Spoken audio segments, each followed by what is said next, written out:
March 1976, Tokyo, Japan. The Nippon Budokan, sacred home of Japanese martial arts, was about to witness something that would challenge everything its audience believed about speed, tradition, and the limits of human reflexes. Muhammad Ali, the heavyweight champion of the world, was about to face Master Teshi Yamamoto, a 59-year-old samurai whose sword had been cutting through opponents faster than the eye could follow for over 5 decades. What happened in the next 2 seconds would shock 2,000 spectators, humble a master who had never been outmatched, and create a legend that martial artists in Japan still tell their students today.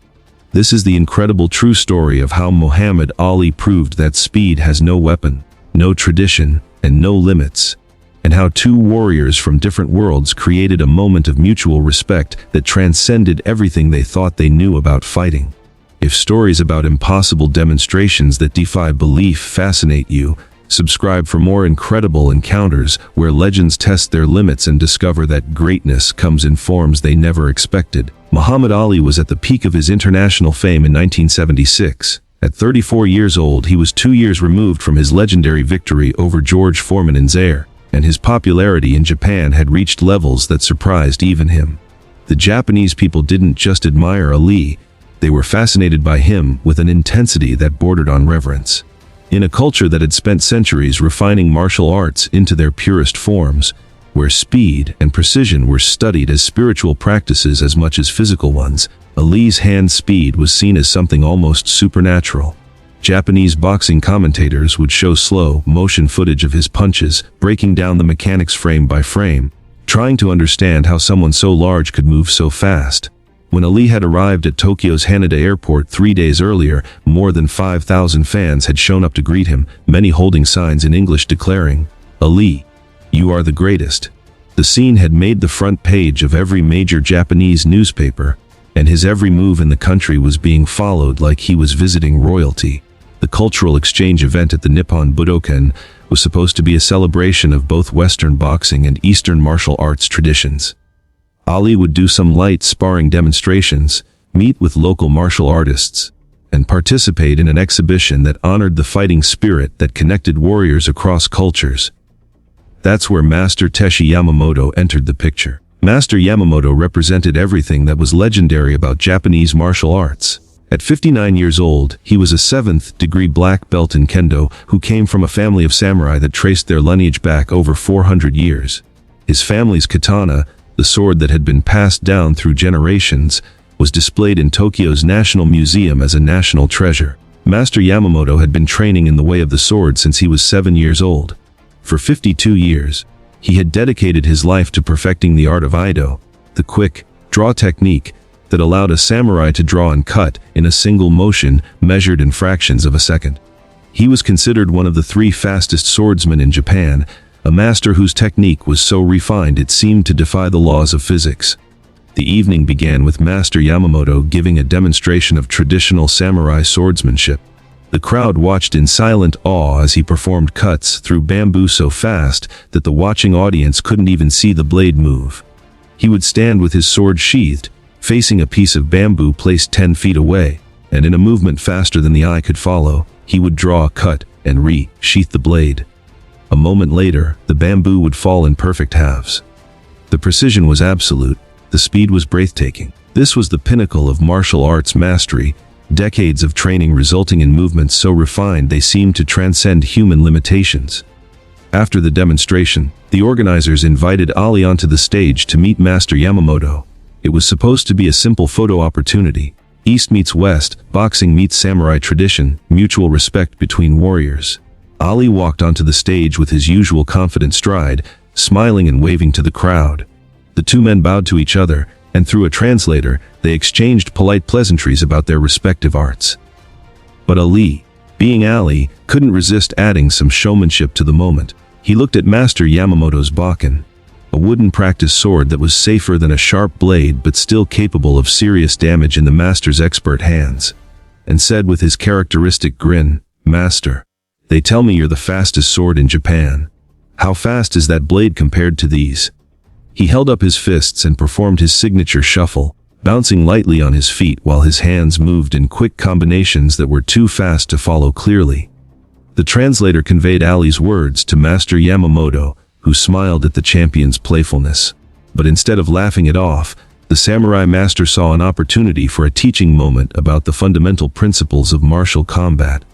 Through the translator, he responded with calm authority. "Champion Ali, in Japan we have an ancient saying, the sword is faster than the hand because the sword extends your reach and your intention. My blade will touch you before your fist could reach me." Master Yamamoto wasn't boasting or issuing a challenge.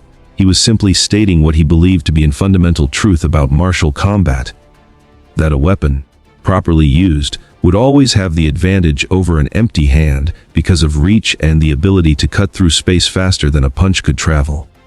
But Ali heard it as a challenge, and challenges were what he lived for. "Master," Ali said, his eyes lighting up with the competitive fire that had made him heavyweight champion, "would you be willing to demonstrate that principle?" The translator looked nervous.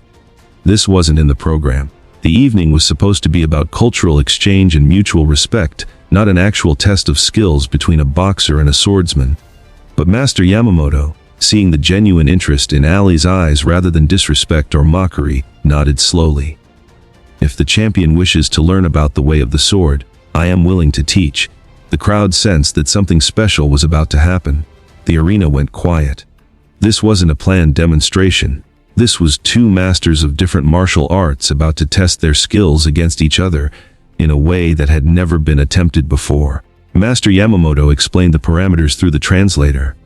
"We will stand 10 feet apart. I will execute a thrust toward your chest with my bakken. If what I believe is true, I will touch your chest before you can touch mine. This is not a fight, it is a demonstration of principle." Ali nodded, taking his classic boxing stance. "Sounds good to me, master, but I think you're going to be surprised." They measured out exactly 10 feet and faced each other. Master Yamamoto held the bakken in a traditional guard position, the wooden blade angled slightly downward, his body perfectly balanced and ready to explode forward. Ali stood in his classic stance, hands up near his face, weight on his back foot, ready to move in any direction. 2,000 people in the Budokan held their breath. This was unprecedented. A clash between traditional Japanese martial arts and modern American boxing, between a weapon master with 5 decades of training and an athlete whose speed had become legendary around the world. Master Yamamoto gave a small bow, the traditional signal that he was ready to begin. Ali nodded back, his focus now completely centered on the samurai master 10 feet away. Then Master Yamamoto moved. For someone who had been training since childhood, the samurai master's technique was blindingly fast. He closed the distance in what seemed like a single flowing motion, the bakken streaking toward Ali's chest in a straight thrust that should have been impossible to see coming, let alone defend against. This was the technique that had made Master Yamamoto famous throughout Japan. A sword thrust so fast it appeared as just a blur of motion, executed with the precision of someone who had practiced the same movement thousands of times until it had become as natural as breathing. But Muhammad Ali had been in the ring with the hardest hitters in the world. He had faced Sonny Liston's devastating power, Joe Frazier's relentless aggression, and George Foreman's crushing strength. He had developed reflexes and speed that bordered on the supernatural, the result of decades of training combined with natural gifts that appeared once in a generation. As Master Yamamoto's sword thrust forward toward his chest, Ali did something that made the entire audience gasp audibly. He didn't try to block the blade with his hands. He didn't try to step backward away from the attack. Instead, he slipped to his right, just an inch, maybe 2, letting the bakken pass by his chest so closely that it actually brushed against his shirt. At exactly the same moment, while Master Yamamoto's sword was still extending toward where Ali's chest had been a split second before, Ali's hands were already moving forward. 2 jabs thrown in rapid succession, so fast they looked like a single blur of motion. The first punch touched Master Yamamoto's chest just as the sword was completing its thrust past Ali's body. The second landed a fraction of a second later, before the samurai master could recover or pull back his weapon. The entire exchange took less than 2 seconds, but in those 2 seconds, Muhammad Ali had done something that every martial artist in that arena knew was supposed to be impossible. He hadn't just avoided a master swordsman's attack. He had landed 2 clean punches while the sword was still in motion, proving that his hands were faster than a blade wielded by one of Japan's greatest masters. Master Yamamoto froze, his bakken extended in the follow-through of his thrust, Ali's fists resting lightly against his chest. The samurai master's eyes were wide with shock and disbelief. For a moment, nobody in the arena moved or spoke. They were all processing what they had just witnessed. A demonstration that challenged fundamental assumptions about martial arts, speed, and the relationship between traditional weapons and modern fighting techniques. Then, Master Yamamoto slowly lowered his sword. He stepped back from Ali and stood straight, his expression showing a mixture of amazement and deep respect. What happened next would become one of the most iconic moments in martial arts history. Master Yamamoto bowed. Not a casual bow of acknowledgement, but a deep, formal bow from the waist, the kind of bow that in Japanese culture represents the highest possible respect and recognition of superior skill. He held it for a full 10 seconds while the entire arena watched in complete silence. When he straightened, his face showed genuine awe and admiration. Through the translator, he said words that would be quoted in martial arts schools across Japan for decades to come. "Champion Ali, I have been training with the sword since I was 7 years old. For 52 years, I have studied nothing but the way of the blade. I have competed against the fastest swordsmen in Japan.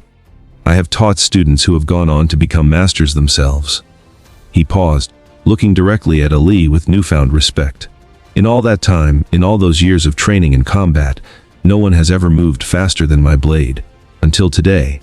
His voice carried genuine wonder as he continued, "Your hands are faster than my sword. This is something I believed was impossible. You have taught me that speed has no weapon, no tradition, and no nationality. Speed is simply speed, and you possess it in a way I have never seen before." The arena erupted in applause. 2,000 Japanese spectators who had come expecting to see their traditional martial arts validated, instead witnessed something more profound. They saw two masters from completely different traditions recognize and honor each other's greatness. Ali, usually never at a loss for words, seemed genuinely moved by Master Yamamoto's gesture and words. He bowed back, not with the technical perfection of someone trained in Japanese customs, but with obvious sincerity and respect. "Master Yamamoto," Ali said, his voice carrying uncharacteristic humility, "I've fought a lot of tough men in my life, but I've never faced a blade before. What you do with that sword is beautiful. It's art as much as martial skill. This isn't about who's faster. It's about two different kinds of speed meeting each other, and both learning something new." What happened next surprised everyone in the arena even more than the demonstration itself. Master Yamamoto invited Ali to stay after the event for a private training session. For 2 hours that evening, while the arena staff cleaned up around them, the samurai master taught the boxing champion about the mental principles behind Japanese martial arts speed. He explained concepts like Mushin no mind and Zanshin sa remaining mind, the mental states that allowed warriors to move without conscious thought, to react before the mind could process what was happening. He demonstrated how true speed came not just from physical training, but from the elimination of unnecessary mental and physical tension. Ali, in turn, showed Master Yamamoto the footwork and hand speed drills that had made him the fastest heavyweight in boxing history. He demonstrated how the famous Ali shuffle wasn't just showmanship. It was about creating angles and confusion in an opponent's mind while maintaining perfect balance for explosive movement. Two warriors separated by language, culture, and martial tradition communicated through the universal language of movement, technique, and mutual respect. They discovered that beneath the surface differences between their arts lay the same fundamental principles of speed, timing, and the warrior's mindset. That evening began a friendship that would last for years. Master Yamamoto and Ali exchanged letters regularly, the master writing in beautiful Japanese calligraphy that Ali would have translated, filled with philosophical observations about martial arts and life. Ali would respond with letters full of his characteristic humor and warmth, often including training photos with funny captions that needed no translation. When Master Yamamoto passed away in 1989, his family sent Ali the very bakken he had used in their demonstration 13 years earlier. It came with a note that read, "He wanted the fastest hands in the world to have this, because you taught him that speed transcends the weapon. He considered you not just a friend, but a fellow student in the way of the warrior." The story of Ali and the samurai master became part of martial arts legend in Japan. It's still told in dojos across the country as a lesson about humility, respect, and the willingness to test one's beliefs. Instructors use it to teach students that true mastery requires openness to learning from anyone, even from a boxer who has never held a sword. For Ali, the experience reinforced something he had always believed, that his speed wasn't just about boxing. It was something more fundamental, a gift that connected him to a larger tradition of warriors across cultures and throughout history. Years later, when asked about the fastest opponent he had ever faced, Ali would sometimes joke, "Everybody asks me about Frazier or Foreman, but the fastest guy I ever went up against was a 59-year-old Japanese man with a sword. And if I'd been even a little bit slower, he would have touched me first." The demonstration lasted 2 seconds. The bow lasted 10.